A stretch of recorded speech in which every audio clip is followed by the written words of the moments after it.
First of all, I want to show a verse in Romans chapter 6, verse 23.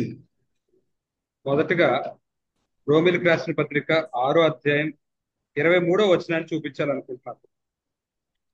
It's a verse which all of us know. ఇది మనందరికీ తెలిసిన వచనమే. The wages of sin is death, but the free gift of God is eternal life in Christ Jesus our Lord. ఎలాగనగా పాపం వలన వచ్చు జీతం మరణము, అయితే దేవుని కృపావరము మన ప్రభువైన యేసుక్రీస్తునందు నిత్య జీవము. So we can say that the wages of sin is death. పాపం వలన వచ్చు జీతము మరణము. So that means if a person has not repented and who is living in sin, there will be a spiritual death in his life. ఏ వ్యక్తి అయితే మారు మనసు పొందకుండా ఆ విధంగానే జీవిస్తూ ఉంటాడో, పాపంలో జీవిస్తూ ఉంటాడో, అటువంటి వ్యక్తి ఆత్మీయంగా మరణించాడని చెప్పొచ్చు.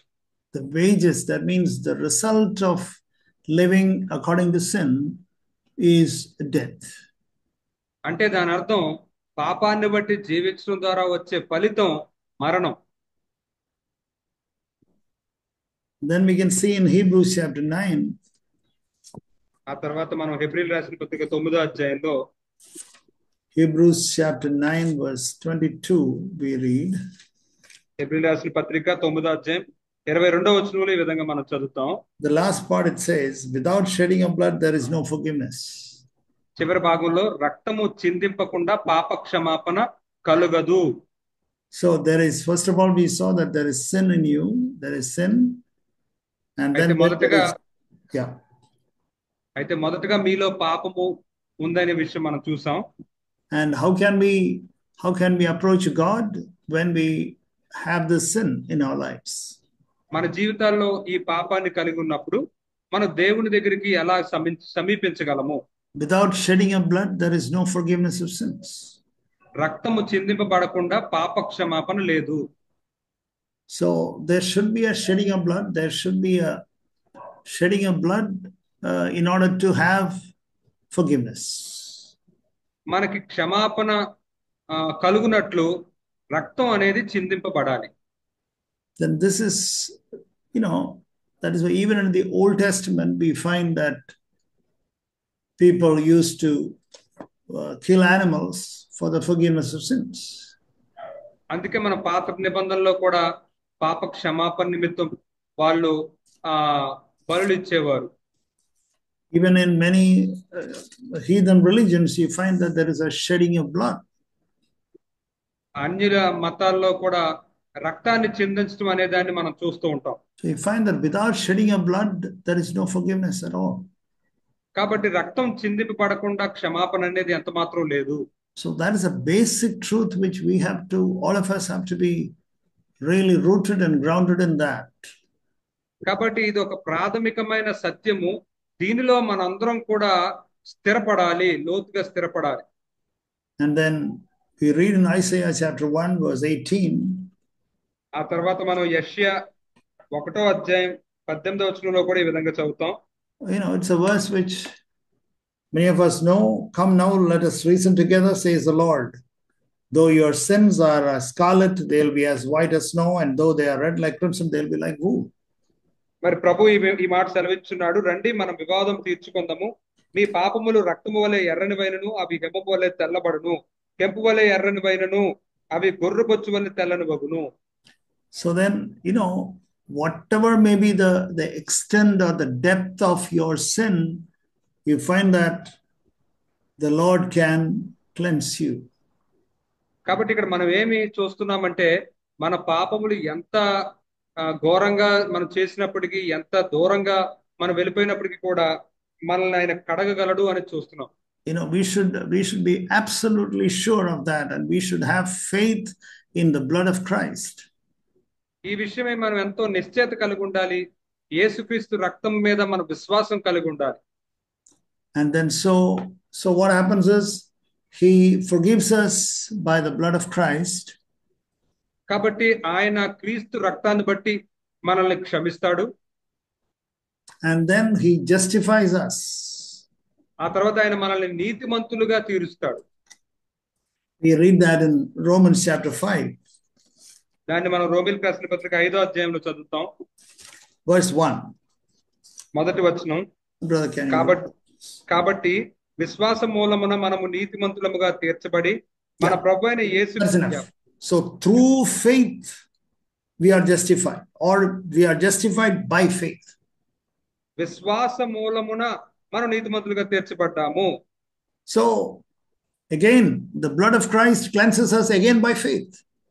కాబట్టి ఇక్కడ మరలా చూస్తున్నాం, మనం యేసుక్రీస్తు రక్తం మన విశ్వాసం ద్వారా మనల్ని కడిగి వేస్తూ ఉంటుంది. And then many times, Satan comes and gives to us, especially those of you who are young and in the Lord, and may get some doubt whether has my sins been really cleansed or not. అయితే ప్రత్యేకంగా ఈ యొక్క ఆత్మీయ జీవితంలో ఎవరైతే యవనస్తులుగా ఉన్నారో అటువంటి వారికి సాతాను ఇటువంటి ఆలోచనలు పెడుతూ ఉంటాడు. ఏమని అంటే, నిజముగా నా పాపములు క్షమించబడ్డాయి అంటావా?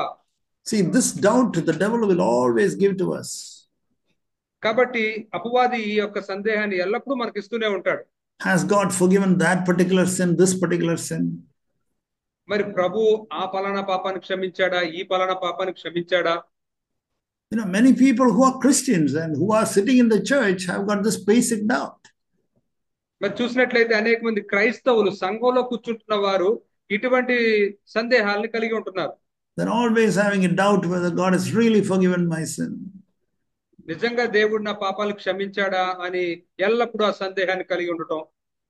Then there are others who ask this question, brother, I didn't confess that sin to the Lord, and therefore will the Lord forgive me? ఇంకొంతమంది సహోదరులు ఏమని అడుగుతూ ఉంటారంటే, సహోదరుడా, నేను ఆ పలానా పాపాన్ని నేను ఒప్పుకోలేదు కాబట్టి నన్ను ప్రభు క్షమించాడంటారా అంటాడు. Well, at that time when you confess, when you came to the Lord, you did not remember that. మరి నువ్వు ప్రభు దగ్గరికి వచ్చిన నాడు ఆ సమయంలో నీకు అది గుర్తులేదు. That is okay. That God will forgive that also. అది పర్వాలేదు, దేవుడు దానిని కూడా క్షమిస్తాడు. God will forgive our sin even if we do not confess, because we do not remember that. మనం ఒప్పుకోకపోయినప్పటికీ దేవుడు మనకు క్షమిస్తాడు, ఎందుకంటే అది అప్పుడు మనకు జ్ఞాపకం లేదు కాబట్టి. But then when we remember, we confess it. కానీ మనకి జ్ఞాపకం వచ్చినప్పుడు దాన్ని ఒప్పుకుంటాం. Lord, please forgive me. Lord, I did that sin. Now only I am remembering. Please forgive me. Wash me, cleanse me. అవును ప్రభువా, నేను ఇప్పుడే జ్ఞాపకం వస్తుంది ఆ పలానా పాపం, నన్ను క్షమించు ప్రభువా, నన్ను కడిగివే ప్రభువా అని మనం అడగాలి. So he cleanses us by the blood of Christ. కాబట్టి ఆయన క్రీస్తు రక్తం ద్వారా మనల్ని కడిగి వేస్తాడు. And then we also know in Hebrews chapter 8, we have heard that many times, that he will not remember those sins again. మనం చాలా సార్లు విన్నాం హెబ్రీయుల రాసిన పత్రిక 8వ అధ్యాయంలో ఆ యొక్క పాపాలను ఆయన మరలా జ్ఞాపకం చేసుకోడు అని. That he will not remember those sins again in our lives. మరలా మన జీవితాల్లో ఆ పాపాలను ఇంకెన్నడూ ఆయన జ్ఞాపకం చేసుకోడు. Have you repented, beloved brothers and sisters? ప్రియ సహోదరులారా, మీరు మారు మనసు పొందారా? Have you really deeply repented before God, and then God will not remember those sins again against us? నిజంగా ప్రభువు ఎదుట మీరు లోతైన పశ్చాత్తాపం పొందినట్లయితే మనకు వ్యతిరేకంగా దేవుడు ఆ పాపాలని జ్ఞాపకం చేసుకోడు. And then we also read a beautiful verse in chapter 5, Romans chapter 5 verse 1. అలాగే మనం రోమీయులకు రాసిన పత్రిక 5వ అధ్యాయం 1వ వచనంలో చాలా చక్కని వచనాన్ని చదివాం. What is that? ఏంటది? That we are justified by faith. మనము విశ్వాస మూలమున నీతిమంతులుగా తీర్చబడ్డాం. What is that, being justified? నీతిమంతులుగా తీర్చబడ్డం అంటే ఏమిటి? That God looks that we have done only good things. అంటే దేవుడు మనల్ని ఎలా చూస్తాడంటే మనం కేవలం మంచి పనులే చేస్తామని చూస్తాడు. That none of those sins are in our account. ఇంకా ఆ పాపాలు ఏవి కూడా మన ఖాతాలో లేవు. And that is the love of God. అది దేవుని ప్రేమ. That he doesn't keep an account of the sins that you have committed. మీరు చేసిన పాపాలని ఆయన లెక్కల్లో ఉంచడు. He doesn't say that you are a great sinner, but I have forgiven you, but anyway you can go. Not like that. ఆయన ఏదో నువ్వు గొప్ప పాపవి, నేను క్షమించాను, సరే వెళ్ళిపో అలా అని కాదు ఇది. But then God looks at you as if you have not committed even a single sin. దేవుడు నిన్ను ఎలా చూస్తాడంటే నువ్వు ఇప్పటికి ఒక్క పాపం కూడా చేయలేదు అన్నట్టు చూస్తాడు. And this is called justification. మరి దీనినే నీతిమంతులుగా తీర్చబడ్డం అని అంటాం. He justifies you. ఆయన మిమ్మల్ని నీతిమంతులుగా తీరుస్తాడు. He looks at you as if you have not committed even a single sin, ఒక్క పాపం కూడా మీరు చేయలేదు అన్నట్టు మిమ్మల్ని చూస్తాడు. provided you have repented and come back. మీరు మారు మనసు పొంది తిరిగి వెనక్కి వస్తేనే. And then this is a usual question that people ask. మరి ప్రజలు అడిగే ఒక సాధారణమైన ప్రశ్న ఇది. At what age can people give their lives to the Lord? ఏ వయసులో వారు తమ జీవితాలను ప్రభువుకి ఇవ్వాలి? Of course, to take baptism, it should be an adult. అవును, ఖచ్చితంగా మనం చెప్పొచ్చు బాప్తిసం తీసుకోవాలంటే వారు వయసులో పెద్దవాళ్ళు అయి ఉండాలి. But when can they give their lives to the Lord? కానీ వారి జీవితాలని ప్రభువుకి ఎప్పుడు ఇవ్వచ్చు? And when they can ask, Lord Jesus, forgive my sins? ఎప్పుడు వారు ప్రభువా నా పాపాలను క్షమించు అని అడగచ్చు? Or when can they say, Lord Jesus, come into my heart? ప్రభు యేసు నా హృదయంలోకి రా అని వాళ్ళు ఎప్పుడు అడగచ్చు? At what age they can say? ఏ వయసులో వారు ఆ విధంగా చెప్పచ్చు? Yeah, there is no fixed age given in the word of God. మరి దేవుని వాక్యంలో ఎక్కడా కూడా దీనికంటూ ఒక వయసు ఏమీ వారు చెప్పబడలేదు. But the other day I heard a testimony from Brother Zach. అయితే ఇంతకు ముందు ఒక రోజు సోదరు జాక్ గారు చెప్పిన సాక్ష్యాన్ని నేను విన్నాను. He met a missionary, 80-year-old missionary lady 80 సంవత్సరాల in India. 80 బ్రదర్ 80. 80 సంవత్సరాల వయసులో ఉన్న ఒక మిషనరీ స్త్రీని ఆయన కలుసుకున్నారు. And she was working as a missionary in China. ఆమె ఒక మిషనరీగా చైనా దేశంలో పనిచేస్తూ ఉన్నారు. And Brother Zach met her in somewhere in a conference in Bombay or somewhere, Delhi or somewhere. ఈ బొంబాయిలోనో ఢిల్లీలోనో ఎక్కడో సమాజ కూడికలో జాక్ బ్రదర్ ఆమెను కలుసుకున్నారు. And then she was telling our brother, ఆమె మన సహోదరుడితో ఈ విధంగా చెప్తూ ఉంది, brother, I gave my life to the Lord at the age of 3. సహోదరుడా, నా యొక్క జీవితాన్ని నేను ప్రభువుకి 3 సంవత్సరాల వయసులో అప్పగించుకున్నాను. Dear parents, be challenged. ప్రియ తల్లిదండ్రులారా, సవాలుగా తీసుకోండి దీన్ని. Dear mothers who are listening to me, తల్లులైన మీరు ఎవరైతే నా మాటలు వింటూ ఉన్నారో, dear fathers who are listening to me, లేదా తండ్రులు ఎవరైతే నా మాటలు వింటూ ఉన్నారో, at what age that your child can ask the Lord Jesus, forgive my sins, Lord, and come into my heart? ఏ వయసులో మీ పిల్లలు ప్రభువా నన్ను క్షమించు, నా హృదయంలోకి రా అని అడగగలరు? Train the children from the very early days. చాలా ప్రారంభ దినాల నుంచే పిల్లలకి మనం తర్ఫీదునిస్తూ ఉండాలి. And this sister gave her life to the Lord and asked the Lord to forgive all her sins when she was only 3 years old. మరి ఈ సహోదరి ఆమెకు 3 సంవత్సరాల వయసు ఉన్నప్పుడే తన జీవితాన్ని ప్రభువుకు అప్పగించుకొని తన పాపాలన్నింటినీ క్షమించమని ప్రభువుని అడిగింది. And at the age of 5 in her church, a missionary came from China. అయితే ఆమెకు 5 సంవత్సరాల వయసు ఉన్నప్పుడు ఆమె వెళ్తున్న సంఘానికి చైనా నుంచి ఒక మిషనరీ వచ్చాడు. And then that missionary was giving a testimony, an altar call for the people. మరి ఆ వచ్చిన మిషనరీ, చైనా నుంచి వచ్చిన వ్యక్తి చివరిలో ఆఖరిగా పిలుపునిస్తూ ఉన్నాడు. And then at that time she dedicated herself to serve in China when she was 5 years. ఆమెకు 5 సంవత్సరాల వయసు ఉన్నప్పుడు ఆ పిలుపుకి ఆమె స్పందించి తన జీవితాన్ని చైనాలో ఒక మిషనరీగా ఉండడానికి అప్పగించుకుంది. Dear brothers, dear sisters, ప్రియ సహోదరి సహోదరులారా, at the age of 3 she gave her life to the Lord. 3 సంవత్సరాల వయసులో ఆమె తన జీవితాన్ని ప్రభువుకి ఇచ్చింది. At the age of 5 she gave her life to the Lord to serve in China. 5 సంవత్సరాల వయసులో చైనాలో పరిచర్య చేయడానికి, సేవ చేయడానికి అప్పగించుకుంది. And then when she grew up, she went to China. After her studies, she went to China and became a missionary. ఆమె ఎదిగిన తర్వాత, ఆమె చదువు పూర్తి చేసిన తర్వాత ఒక మిషనరీగా చైనా దేశానికి వెళ్ళింది. So, beloved brothers and sisters, that do not underestimate your children. కాబట్టి ప్రియ సహోదరి సహోదరులారా, దయచేసి మీ పిల్లల్ని మీరు తక్కువగా అంచనా వేయద్దు. And then you may say, oh, but brother, our sins will be forgiven only if we forgive everybody else. అప్పుడు మీరు అనొచ్చు, మరి సహోదరుడా, మనం అందరినీ క్షమిస్తేనే కదా, అప్పుడే కదా మన పాపాలు క్షమించబడతాయి అని. Unless we do all the restitution, God will not forgive us. మనం సరి చేసుకోవాల్సినవన్నిటిని సరి చేసుకున్నాకే కదా దేవుడు మనకు క్షమిస్తాడు అని. Brothers and sisters, the children, they can wait all that. సహోదరి సహోదరులారా, పిల్లల విషయంలో అవన్నీ కూడా ఎదురు చూస్తూ వేచి ఉండొచ్చు. I'm not saying that God will forgive our sins if we do not, even if we do not forgive others. No, I'm not saying that. మీరు ఇతరుల్ని క్షమించకపోయినా దేవుడు మిమ్మల్ని క్షమించేస్తాడు అని నేనేం చెప్పట్లేదు ఇక్కడ. But God looks at the heart. కానీ దేవుడు హృదయాన్ని చూస్తాడు. What does a 3-year-old knows about forgiving others? She doesn't know anything about that. 3 సంవత్సరాల వయసున్న ఆమెకి ఇతరులు క్షమించడం అంటే అవన్నీ ఆమెకి ఎలా తెలుస్తాయి? అసలు అవేం తెలియదు. Or about restitution, what does she know? లేదా తిరిగి చెల్లించడం, సరి చేసుకోవడం, వీటి గురించి అసలు ఏం తెలుస్తుంది? తెలియదు. So let us not put any stumbling block before children. కాబట్టి పిల్లల ఎదుట మనం ఏమి అభ్యంతరములుగా మనం అడ్డుబండరాతుల్ని పెట్టద్దు. And do not laugh at children. మరియు పిల్లల్ని చూసి నవ్వద్దు, హేళన చేయొద్దు.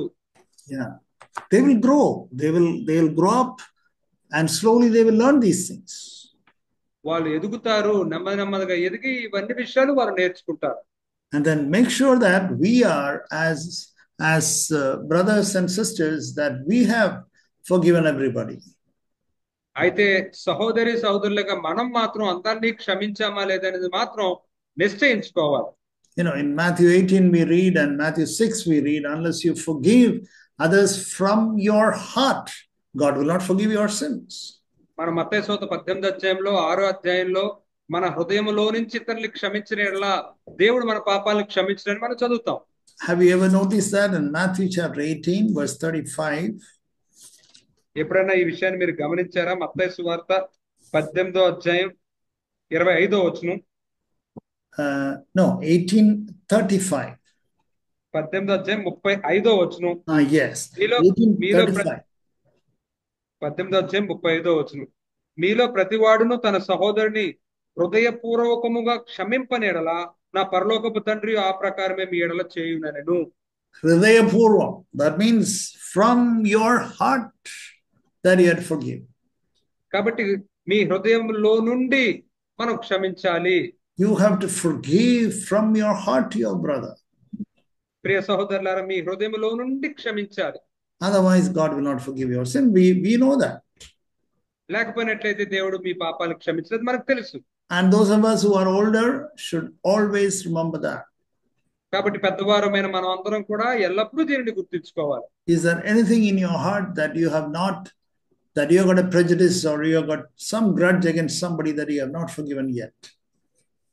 ఒకవేళ మీ హృదయంలో ఎవరి గురించైనా ముందుగానే కొన్ని ఊహల్లో పెట్టుకుని వారిని ఇంకా క్షమించకుండా అనేది ఏదన్నా ఉందో చూసుకోవాలి. And we read something else very interesting in Luke chapter 19. ఒక చాలా ఆసక్తికరమైన విషయాన్ని కూడా మనం లోకాసువార్త 19వ అధ్యాయంలో చూస్తాం. Luke chapter 19 is a chapter regarding restitution. లోకాసువార్త 19వ అధ్యాయము మనం సరి చేసుకోవడానికి సంబంధించిన అధ్యాయం. Restitution is very, very important. కాబట్టి సరి చేసుకోవడం అనేది చాలా చాలా ప్రాముఖ్యమైన విషయం. But God doesn't look at the act, but God looks at your heart. దేవుడు మనం చేయబోయే క్రియని చూడడు గాని దేవుడు మన హృదయాన్ని చూస్తాడు. For example, read this verse 8. ఉదాహరణకి 8వ వచనాన్ని ఒకసారి చదువుదాం. చెక్కయ్య నిలువబడి, ఇదిగో ప్రభువా, నా ఆస్తిలో సగము బీదలకు ఇచ్చుచున్నాను. నేను ఎవని యొద్దనైనను అన్యాయముగా దేనినైనను తీసుకుని ఎడల అతనికి 4 వంతులు మరలా చెల్లింతును అని ప్రభువుతో చెప్పెను. Yeah, I hope that is clear in Telugu also. I will give it.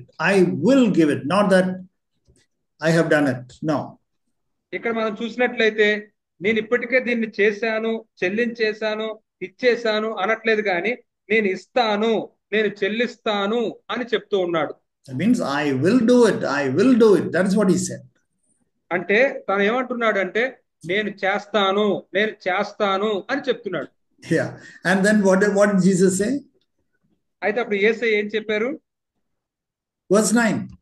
9వ వచనం, అందుకు యేసు ఇతడును అబ్రహాము కుమారుడే, ఎందుకనగా నేడు ఈ ఇంటికి రక్షణ వచ్చి ఉన్నది. Today salvation has come. నేడు ఈ ఇంటికి రక్షణ వచ్చింది. Today salvation has come. నేడు రక్షణ వచ్చింది. That is what Jesus says to that man, Zacchaeus. జక్కయ్యకి ఈ మాటలే యేసు చెప్తున్నాడు.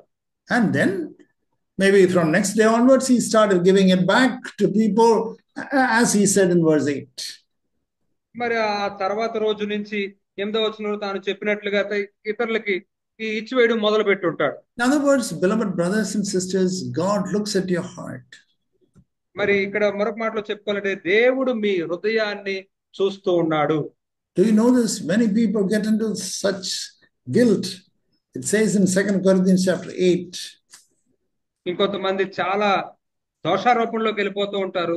2 కొరింథీయులు 8వ అధ్యాయంలో ఈ మాటలు చూడండి. Chapter 8 verse 12. 2 కొరింథీయులు 8వ అధ్యాయం 12వ వచనం. Yeah. మొదట ఒకడు సిద్ధమైన మనస్సు కలిగి ఉంటే శక్తికి మించి కాదు గాని కలిమి కొలదియే ఇచ్చినది ప్రీతికరమవును. Yeah. It is acceptable before God if the readiness is present. ఇక్కడ మనం చూసినట్లయితే సిద్ధమైన మనస్సు అనేది ఉంటే దేవుడికి ప్రీతికరము, దేవుడు దాన్ని అంగీకరిస్తాడు. So God accepts your offering when you are ready to do the offering. మీరు అర్పించాలనుకునే దాన్ని అర్పించడానికి మీరు సిద్ధపడగానే దేవుడు ఆ అర్పణని అంగీకరించేస్తాడు. Then there are people who will say, well, brother, anyway, I am willing. But then God will accept me. No, but I don't have to do anything. అయితే ప్రజలు ఏమనొచ్చంటే, సరే సోదరుడా, మరి నాకైతే సిద్ధమైన మనస్సే ఉంది, నేను ఇవ్వకపోయినా దేవుడు అంగీకరించేస్తాడులే అని చెప్తారు. And once God accepts me, then I'm all right. No, then I don't have to do anything. మరి దేవుడు ఒకసారి నన్ను అంగీకరించేస్తే ఇంక నేను ఇంక చేయాల్సింది ఏం లేదు కదా, అవసరం లేదు కదా అంటారు. No. God is not fooled by such deceptions. లేదు. దేవుడు అటువంటి మోసాల చేత ఆయన మోసపోయేంత బుద్ధిహీనుడు కాదు. So the point is, this is all written for sincere people. ఇక్కడ విషయం ఏమిటంటే ఈ మాటలన్నీ కూడా ఎవరి కోసం రాయబడ్డాయి అంటే ఎవరైతే నిజాయితీగా ఉండాలనుకున్నారో అటువంటి వారి కోసం. The whole word of God is written for people who are sincere. దేవుని వాక్యం అంతా కూడా, లేఖనాలన్నీ కూడా ఎవరైతే మరి నిజాయితీగా ఉన్నారో వారి కోసమే రాయబడ్డాయి. So then if you are sincerely, Lord, I want to do that, but I am unable to. కాబట్టి మీరు నిజంగా నిజాయితీగా ప్రభువా నేను దాన్ని చేయాలనుకుంటున్నాను కానీ చేయలేకపోతున్నాను అని చెప్తే, the other day somebody was asking me, brother, I know I had to ask forgiveness, but that person has left that particular place where I was working and I don't know where he is. అయితే ఇంకొక రోజు ఒక సహోదరుడు అడుగుతూ ఉన్నాడు, సహోదరుడు నేను ఒక పలానా వ్యక్తికి క్షమాపణ అడగాలనుకుంటున్నాను కానీ తను నేను పనిచేసే ప్రదేశాన్ని విడిచిపెట్టి వేరే చోటకు వెళ్ళిపోయి ఎక్కడున్నాడో నాకు తెలియదు, అడగడానికి నాకు కుదరట్లేదు. That's okay. God accepts you. పర్వాలేదు, దేవుడు నిన్ను అంగీకరిస్తాడు. God accepts you because God is a good God. దేవుడు నిన్ను అంగీకరిస్తాడు ఎందుకంటే దేవుడు చాలా మంచి దేవుడు. Because God looks at your heart. ఎందుకంటే దేవుడు నీ హృదయాన్ని చూస్తున్నాడు. So this is how we progress in our Christian life. కాబట్టి ఈ విధంగా మన క్రైస్తవ జీవితంలో మనం ఎదుగుతూ ఉంటాం. So here also we should have faith. We should fight this faith. కాబట్టి ఇక్కడ కూడా ఈ విషయంలో కూడా మనం విశ్వాసాన్ని కలిగి ఉండాలి. ఈ విశ్వాస విషయంలో మనం పోరాటం చేయాలి. Otherwise, the devil will come put us into such guilt feeling. You have not done it. You have not done it. You have not done it. What is there? God has not accepted you. God has not accepted you. This type of heavy guilt we will be living all our life. లేకపోయినట్లయితే అపవాదం వచ్చి ఏం చేస్తాడంటే మనలో దోషారోపణ, అపరాధ భావం పెట్టి నువ్వు అది చేయలేదు, నువ్వు ఆ పని చేయలేదు, దేవుడు అంగీకరించడని ఇటువంటి ఆలోచనలు నిన్ను పెట్టేస్తాడు. And now I want to share something which we emphasize in CFC. ఇప్పుడు నేనేం చెప్పాలనుకుంటున్నానండి అంటే సిఎఫ్సిలో మనం నొక్కి చెప్పే ఒక విషయాన్ని గురించి చెప్పాలనుకుంటున్నాను. We have heard brothers saying, let us press on to perfection. మరి మనందరం విన్నాం సహోదరుడు, మనం సంపూర్ణ ఒకటుకు సాగిపోదాము అని చెప్పే మాటని. And in chapter 3, Philippians chapter 3, verse 12, we read, ఫిలిప్పీలకు రాసిన పత్రిక 3వ అధ్యాయం 12వ వచనంలో మనం ఏం చదువుతామంటే, ఇదివరకే నేను గెలిచితినని అయినను, ఇదివరకే సంపూర్ణ సిద్ధి పొందితినని అయినను నేను అనుకొనట్లేదు కానీ నేను it's, దేని నిమిత్తం yeah, it says, not that I have already become perfect. ఇదివరకే నేను సంపూర్ణత పొందినను అని కాదు. So Paul says, we have not yet become perfect. కాబట్టి పౌలు ఇక్కడ ఏం చెప్తూ ఉన్నాడు అంటే, మనం ఇంకా సంపూర్ణులము కాలేదు. That is the reason why we say we have to press on to perfection. అందుచేతే మనం సంపూర్ణతకు కొనసాగుతూ వెళ్ళిపోతూ ఉండాలని చెప్తూ ఉంటాం. And Hebrews also, we find the same thing. Let us press on to perfection in chapter 6.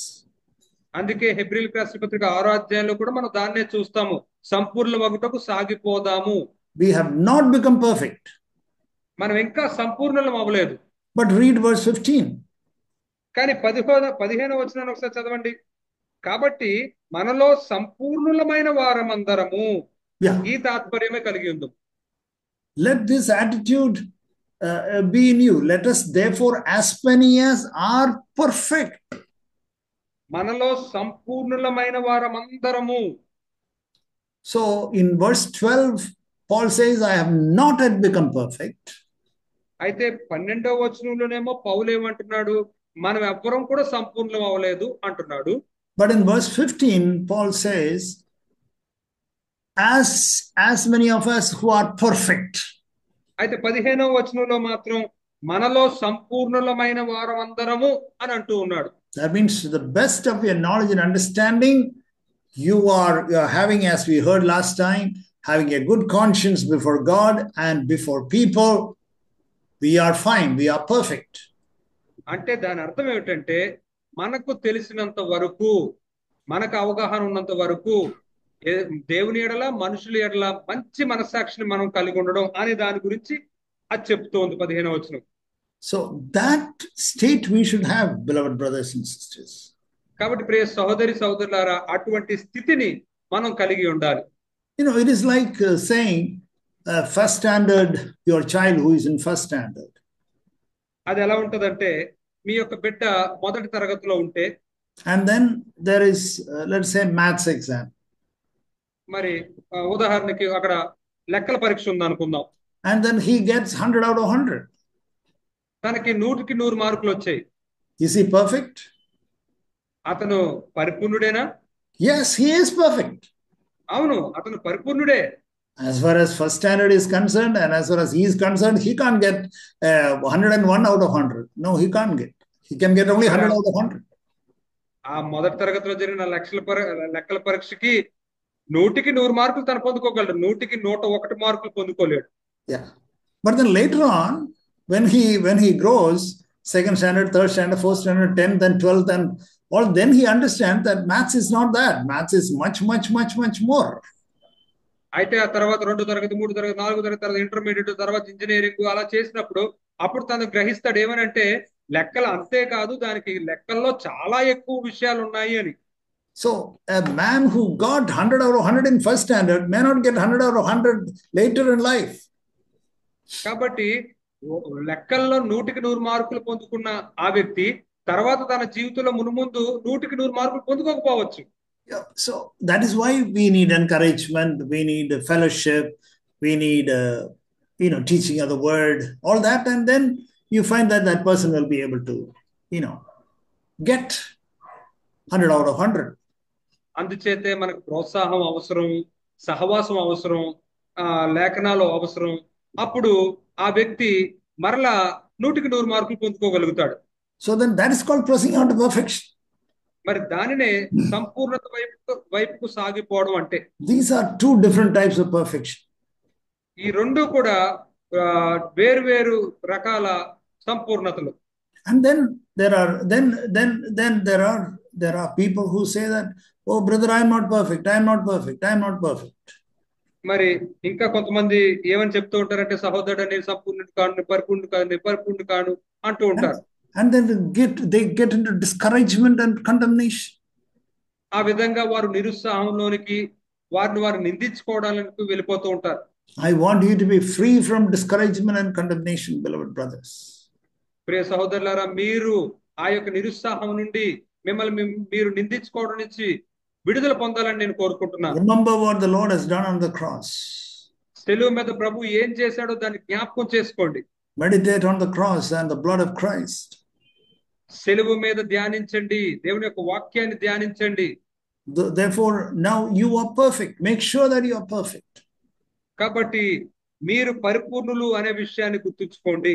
Then another big question that many people have is, తర్వాత అనేకులు కలిగి ఉండే చాలా పెద్ద ప్రశ్న ఏమిటంటే, that I am not perfect, then how can I serve God? మరి నేను పరిపూర్ణుని కాదు కదా, నేను ఇంకా దేవుణ్ణి ఎలా సేవించగలను? How can I serve God? I am not perfect. నేను దేవుణ్ణి ఎలా సేవించగలను? నేను పరిపూర్ణుని కాదు కదా. Of course there are a lot of hypocrites in the church. అవును, నిజమే, సంఘంలో అనేక మంది వేషధారులు నటించే వాళ్ళు ఉన్నారు.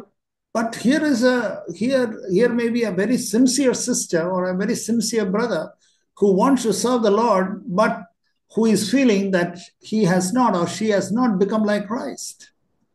అయితే ఇక్కడ ఒక నిజాయితీ కలిగిన సహోదరుడు గాని సహోదరి గాని వారు ఇంకా పరిపూర్ణులు అవ్వలేదనే భావంలో ఉండి నేను ప్రభుని సేవించకూడదు అనుకుంటూ ఉన్నారు. And then he says, oh, I am not perfect, I am not perfect. నేను పరిపూర్ణుడు కాదు, నేను పరిపూర్ణురాలు కాదు. No, that is not what the Bible says. లేదు, బైబిల్ ఆ విధంగా చెప్పడం లేదు. Romans chapter 6, రోమీయులకు రాసిన పత్రిక 6వ అధ్యాయం verse 22. 22వ వచనం. Romans chapter 6, verse 22. రోమీయులకు రాసిన పత్రిక 6వ అధ్యాయం 22వ వచనం. అయినను ఇప్పుడు పాపము నుండి విమోచింపబడి దేవునికి దాసులైనందున పరిశుద్ధత కలుగుటయే మీకు ఫలము. That's enough. Those 2 points. Having been freed from sin and become servants of God. పాపము నుండి విమోచింపబడి దేవునికి దాసులైనందున. That means these 2 things go in parallel. అంటే ఈ రెండు కూడా ఒకదాంతో ఒకటి సమానంగా వెళ్తూ ఉంటాయి. That is, you are struggling, you are fighting against sin on one side and serving God on another side. అంటే ఇది ఎలా ఉంటుందంటే ఒక పక్క ఏమో నువ్వు దేవుని పాపంతో పోరాడుతూ ఉంటావు, ఇంకో పక్క దేవుని సేవిస్తూ ఉంటావు. If you are not taking sin seriously and if you are not fighting against sin, then you have no right to serve God. మీరు గనక పాపానికి వ్యతిరేక తీవ్రంగా లేకపోతే, పాపానికి వ్యతిరేకంగా మీరు పోరాటం చేయకపోతే మీరు దేవుని సేవించడానికి మీకు హక్కు లేదు. See, I have no right to share God's word now if I do not fight against sin. పాపానికి వ్యతిరేకంగా నేను పోరాడకపోతే నేను దేవుని వాక్యాన్ని ఇప్పుడు బోధించడానికి నాకు హక్కు లేదు. As long as I am fighting against sin, I can serve God. ఎంతకాలం అయితే నేను పాపానికి వ్యతిరేకంగా నేను పోరాడుతూ ఉంటానో నేను అంతకాలం దేవుని సేవించవచ్చు. So beloved brothers and sisters, be mightily encouraged. కాబట్టి ప్రియ సహోదరులారా, గొప్పగా ప్రోత్సహించబడండి. Be mightily encouraged. గొప్పగా ప్రోత్సహించబడండి. Whatever may be your sin, the blood of Christ, we started with that. The blood of Christ will cleanse you.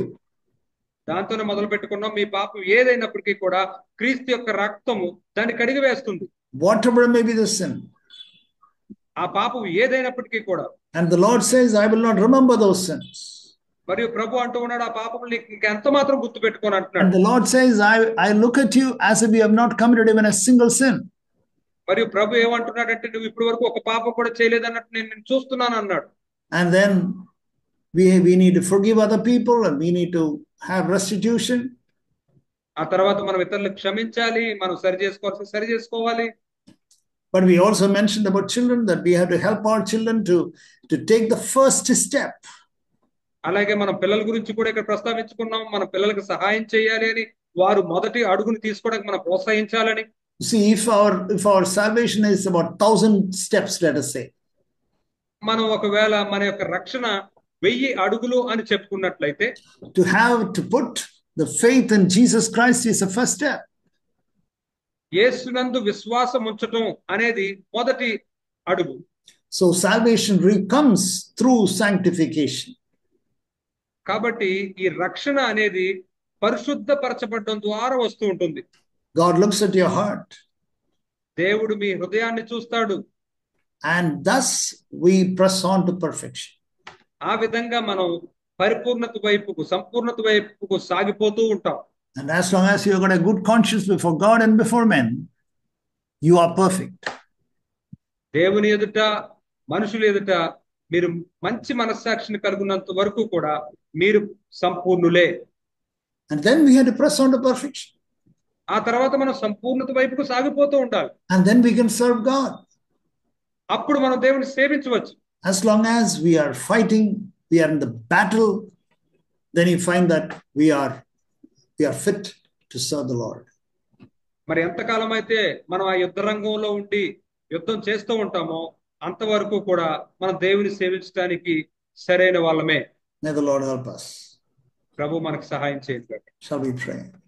ప్రార్థన చేసుకుందామా? Father, we praise you. Father, we thank you, Lord, for this time. We bless you, Lord, for the word. తండ్రి, ఈ సమయాన్ని బట్టి నేను స్తుతిస్తున్నాను, నేను మహింపరుస్తున్నాను. ఈ వాక్యాన్ని బట్టి నేను మహింపరుస్తున్నాను తండ్రి. Thank you, Lord, for the blood of Christ that cleanses us from all sin. సమస్త పాపం నుండి మమ్మల్ని శుద్ధులంగా చేసే యేసు రక్తాన్ని బట్టి నీకు వందనాలు. Thank you, Lord. We can follow you and we can serve you, Lord. తండ్రి, మేము మిమ్మల్ని అనుసరించి మిమ్మల్ని సేవించగలము. అందుని బట్టి నీకు వందనాలు. Thank you, Father. వందనాలు తండ్రి. In the name of Jesus we pray. యేసు నామములో మేము ప్రార్థిస్తున్నాం. Amen. ఆమేన్.